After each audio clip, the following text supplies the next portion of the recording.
Microphone, chicka chicka, check 1 2 1 2. This is your host, not son, baby, and this is another episode of Swingers After Dark. You know, you may fall in love or even fall in lust with somebody who you have affinity for. You may like this person.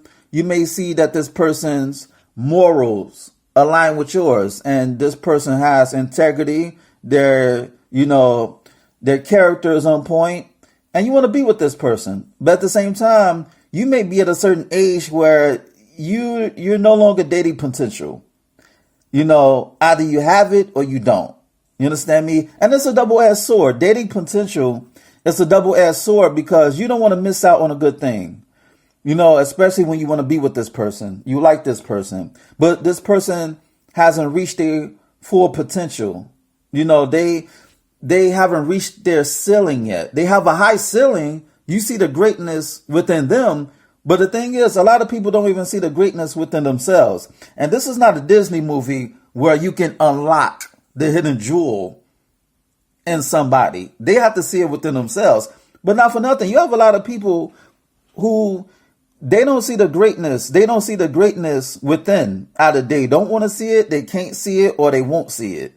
And, you know, sometimes you got to charge that person to the game. Or in other words, in layman's term, you have to leave that person alone. You could love somebody from a distance, but you don't want to be with somebody who's dead weight. You understand me? And especially when it comes to age, when you're over 40, it's like, that's like for male and female, that's like a borderline deal breaker. Like you're on the cusp of dealing with people, or you want to deal with people or want to be with somebody where they're established. Because when you're in your 40s, you should be established or at least halfway established or working on being established. Because my thing is this, you know, this may sound fucked up, but speaking from a male's perspective, if you're a bum all through your 40s, you're going to be a bum for the rest of your life. You know what I'm saying? Because your 20s, you know what I'm saying? You party hard. You want to get your club on, you know, you want to run the streets, whatever the case may be. And your 30s is grind time. Your 30s set up your 40s. But if you're not at least set up in your 40s, you could work on yourself, on your living conditions. You understand me? Like if you're not where you want to supposed to be in your 30s, then you really have to grind in your 40s. Because ageism, when it comes to careers, that's real, unless you plan on being an entrepreneur or learning a trade. But your 40s is very crucial. You know what I'm saying? Like, there's an old quote. I forgot who said it, but I think Biggie said it. The Notorious Big, you know, being 40 and broke gives me the chills. And that's real. Being 40 and broke, living in your 40s and being broke gives me the chills. You feel me? And that's why I always grind. You know, I never rest on my laurels. You know, I wake up and I say to myself, how can I be better than the day before? What can I improve on? You know, what can I build upon? You understand me? But, you know, dating, it's like when you're in your 20s, you could date on potential. You could date potential because you're not really established. The other person is not established. And y'all trying to figure this shit out. You know, y'all trying to figure out life or what you want to do, what you want to be. That's understandable. You know what I'm saying? Because everybody's in the same boat. Now, you have some people in their 20s, they're more established than people in their 50s. They're more established than their parents. But for the most part, people are still, you know, striving to figure out this thing called life. You know, because life throws curveballs, and some people strike out and others hit home runs.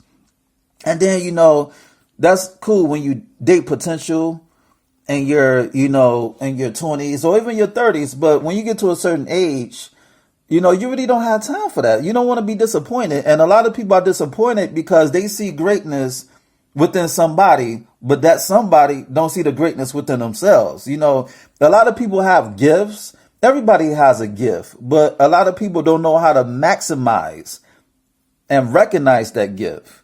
So it's like they become complacent, you know, and it's different. It's different from, you know, somebody being complacent, but they have potential, and they have potential, but they're striving to become the greatest version that they envision themselves to become. that's totally different. Like some people don't give a fuck. It's like they're just floating through life. They're drifters. They don't know whether they're coming or going, and they resort to coping mechanisms like going to swinger parties, lifestyle parties, drinking, fucking, smoking, dancing, laughing, and even fighting.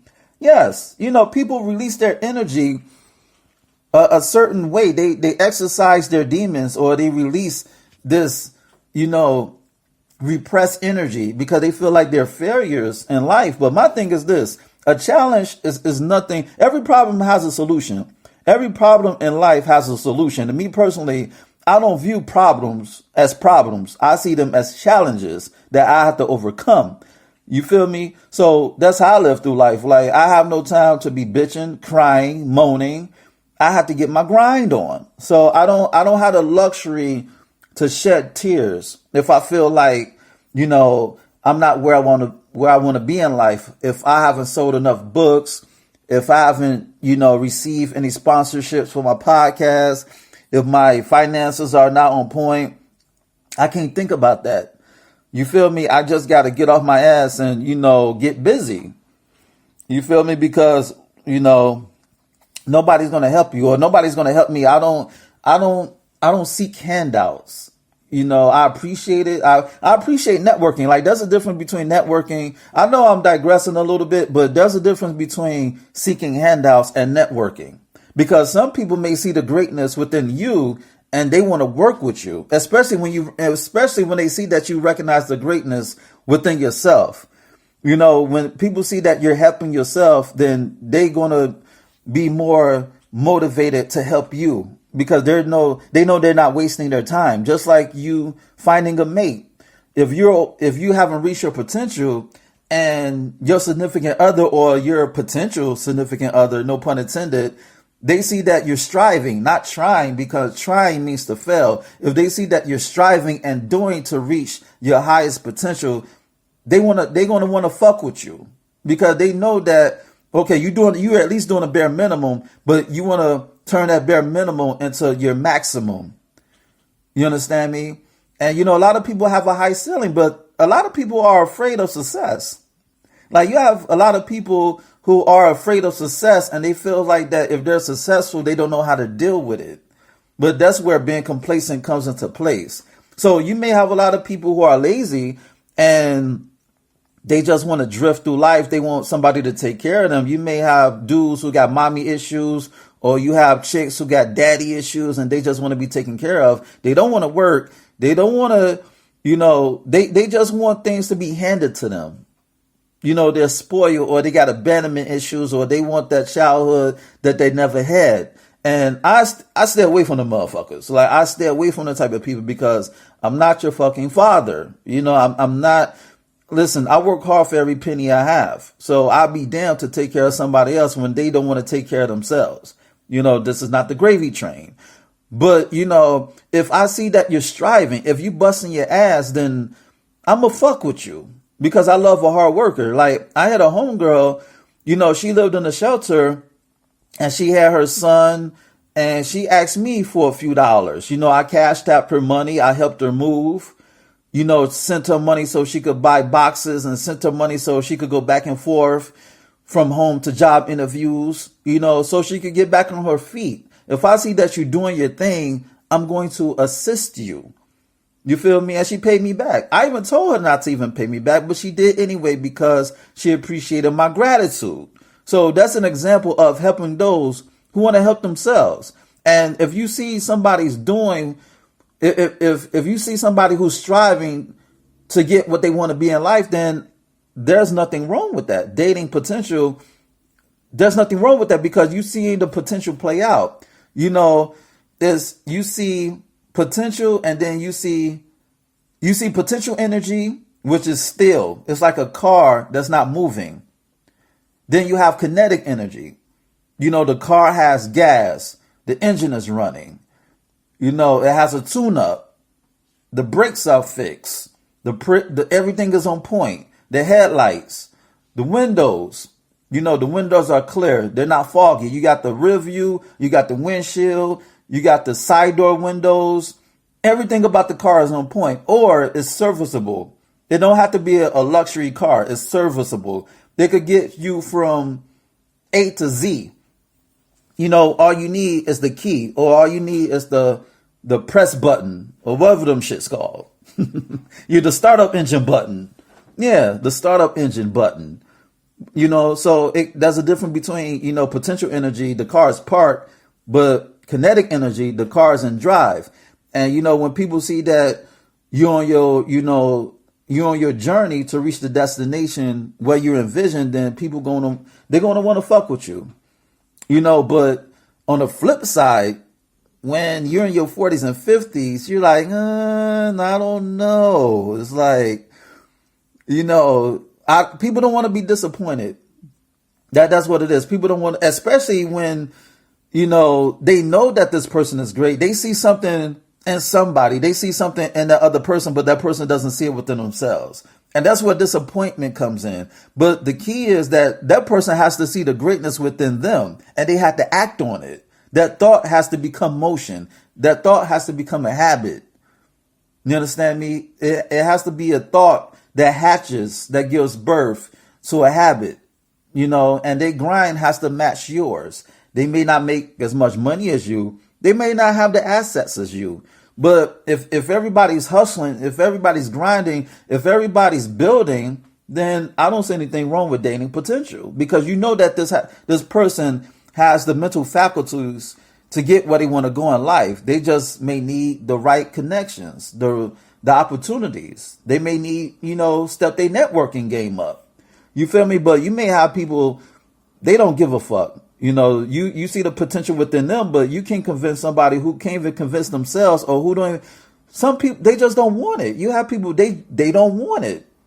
It's like a basketball player. Like, you have basketball players like Michael Jordan. He want to be the greatest. Then you have basketball players like that dude, he did his thing in junior high school, in college, and he got drafted to the NBA. He was a high draft pick, but he doesn't want to be the greatest. He just want to be good enough to where he stays on the team and he could buy his mama a house.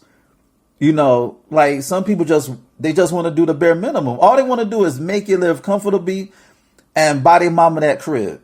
Or they just want to, pop bottles, go to the club, deal with the bras, post on Instagram, jet set, travel to different countries and different cities. They just want to turn up.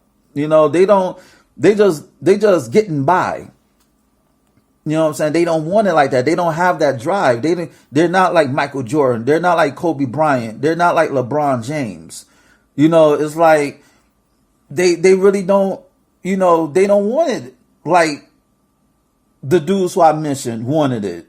They want more than the bare minimum. And that's what you got to observe. A lot of people say that I don't judge, but you have to judge when it comes to self-preservation. Self-preservation is the first law of nature, and you have to have discernment. You have to have good judgment based on whether this person wants better for themselves. If this person doesn't want better for themselves, then who are you to come in that person's life to tell them, yo, you're better than that? Yes, people need motivation, but they have to see it within themselves. It's funny. You have women, they think they could change men, but you can't change a man. He has to change himself. You feel me? He got to see it within himself. You can motivate him, you can inspire him, but at the end of the day, that motivation, inspiration, that's potential energy. That's the car that parked. But a lot of people can't drive. A lot of people don't have their driver's license, or their driver's license has been suspended because they feel defeated when they had that drive. But it's up to them to, renew their license and to get on their grind to get their license back. And then, go through certain tests in life, because life loves to test you. You may go through your ups and downs, your trials and tribulations, but you got to pass that test, just like how you passed that driving course. Like, I remember, in high school, I passed my driver's test. But when I had to go to the DMV to get my license, the clerk was like, yo, you passed the written test, but you have to take the driving test all over again, because your driving education teacher, he did not write the inspection number. This motherfucker did not write the inspection number on my driver's certification that I got in high school, that told them, the DMV, the Department of Motor Vehicles, then I passed the test. And I was tight. I was heated. I was vexed. But guess what? I didn't bitch. I did not cry. I did not complain. I did not argue. I did not go back and forth. What did I do? I got on my grind. I was so pissed off that I turned that potential of having negative energy into certain positive. I did my thing. I did better in the driving test at the DMV than I did in high school. When I did my driver's test in high school, like the final test, I was shook. I was scared. I was nervous. But at the DMV, I was so pissed off. I'm like, yo, I'm going to ace this. And I did my thing. I did my thing. And I got my license anyway. You feel me? So certain life is test you. Like I could have like been a brat and this is not fair. Fuck you. My driver's education. Listen, I could have been a whole bitch about it, but no, I manned the fuck up and I did my thing and I got my driver's license regardless.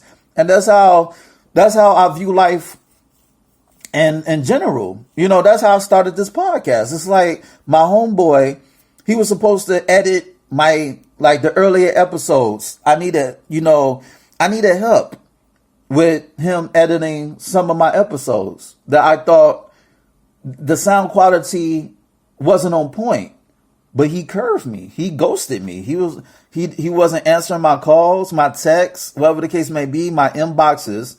But guess what I did? I taught myself how to edit my audio.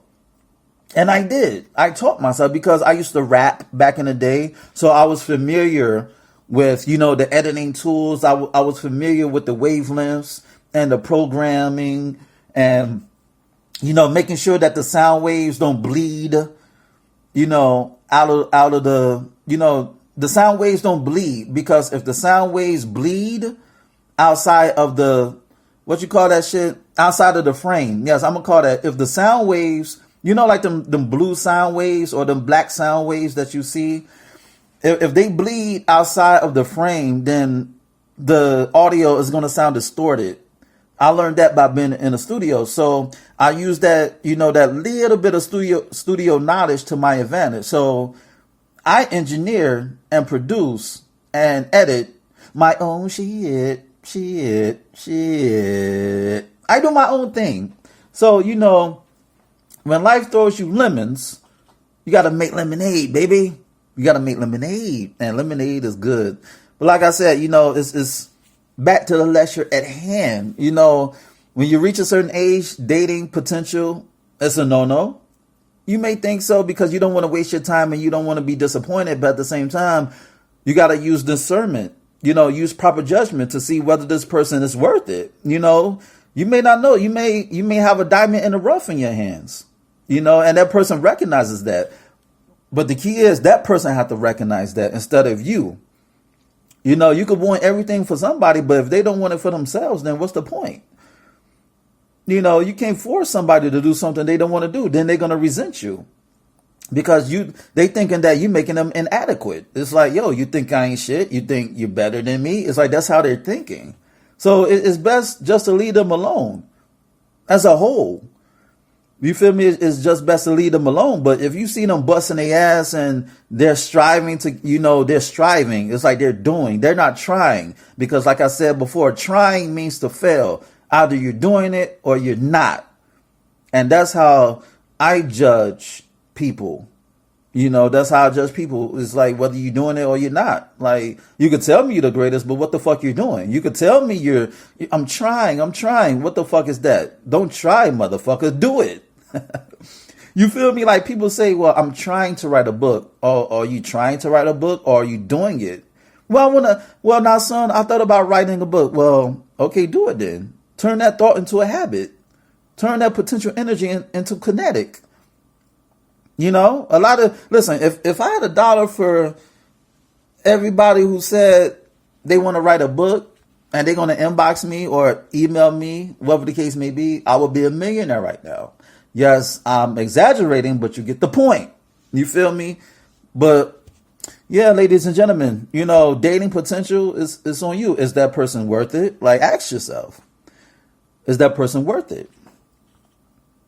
Ask yourself, is that person worth it? Does that person see the greatness within them? Are they acting on their greatness? How they living situation? What is the background story? How do they fall on hard times? Because some people have ups and downs. Some 1 minute you're riding high, then the next you're at your lowest because life happens. So it's all about what you value and what you appreciate and what you're looking for and your expectations. But then again, expectation is the mother of disappointment. But at the same time, you should still have expectations so you can have a standard for yourself. And there's nothing wrong with having standards. And ladies and gentlemen, never apologize for having standards, because at the end of the day, it's all about your mental health, your physical health, your spiritual health, your emotional health, and all that good yummy shit. You understand me? So it's all about what you want out of life. And does that person value their future like you value yours? And on that note, this has been another episode of Swingers After Dark, and this is your host, Not Sun, baby. Check out my website at www.notsunblaze.com. That's www.nahsunblaze.com. And check out my ebook, Fuck. Yes, you heard right. Fuck. F-U-C-K. It's on Nook, Kindle, iBooks, Google Play. Go get it. It'll make you say, ow. And shoot me an email at swingpodcast@gmail.com. That's swingpodcast@gmail.com. Hit me up with any question or concerns that you may have. Rate, share, subscribe, and comment on this podcast. Dig. And on that note, until next time, peace.